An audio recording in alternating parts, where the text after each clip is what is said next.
அனைவருக்கும் இரவு வணக்கம். எல்லாரும் எப்படி இருக்கீங்க? நல்லா இருக்கீங்களா? 2 நாள் வேலை இருந்துச்சு. நான் ஊருக்கு போயிட்டு வந்தேன். ஊருக்கு போயிட்டு வந்தோடனே எங்கள் வீட்டுக்கார் வந்து என்ன சமைச்சு கொடுத்துருக்காங்கன்னு பாருங்க. வெண்டைக்காய் புளிக்குழம்பு தான் மக்களே. இங்கே பாருங்க, சூப்பராக இருக்குது.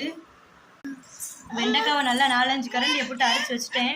கொஞ்சோண்டு சோறை போட்டு அதுக்கு சைடிஷை பாருங்கள், அப்பளம், சின்ன வெங்காயம், அப்புறம் சீனி வர வத்தல், அவிச்ச முட்டை தான் என் மாவே நல்லா துண்டு துண்டாக பிச்சு எடுத்துட்டேன். அதுக்கு தொட்டுக்கிற பாருங்க ஊறுகாவை.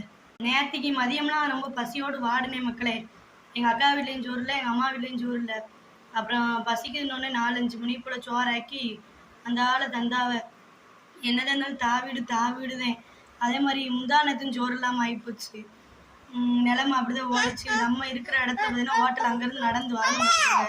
ஒரு ஹோட்டலுக்குள்ளே போயிட்டு நம்ம அந்த வழியில தான், அம்மா வீட்டு வழி தான் வாங்கிட்டு வரணும். ஒத்தையில் தின்னலாம் முடியாது. புரோட்டான்னு வாங்கினாலே 15-20 புரோட்டா வாங்குற மாதிரி வரும். அது வாங்கிட்டே பட்னிகிட்டே இருந்துக்கிறது. ஏன்னா நம்மளும் கஷ்டப்பட்டுக்கிட்டு இருக்கோம்ல, அதனால தான். என்னடா இப்படி சொல்கிற, ஹோட்டலில் தானே போய் வாங்கி தின்ன வேண்டியது தானே அப்படின்னு கேட்பையா. சின்ன சின்ன பிள்ளைகள் அதிகமாக இருக்குது. அந்த பச்சை பிள்ளைகளை விட்டுட்டு நம்ம தின்ன முடியாது. நம்மக்கிட்ட ஒரு 10-500 அதிகமாக இருந்துச்சுன்னா பிள்ளைகளுக்கு வாங்கி கொடுத்து நம்மளும் திருப்தியாக சாப்பிட்லாம். அதனாலேயே வந்துட்டு பசியிலே இருந்தேன். அப்புறம் எங்கள் அம்மா சோறு ஆக்குவானுச்சு. இல்லை வேணான்ட்டு அப்புறம் பாலை போட்டு காய்ச்சினா அது என்னமோ கெட்டுப்போன பால் போல் திரிஞ்சு போச்சு. அந்தால 4 மணிக்கு மேலே சோறாக்கி புளிக்குழம்பு வச்சு கொடுத்தாவ. அதுக்கப்புறம் தான் திண்டேன். இப்போ வந்தோன்னே எங்கள் வீட்டுக்காரர் சமைச்சு நல்ல அருமையான சாப்பாடு கொடுத்துருக்காவ. சாப்பிட போகிறேன்.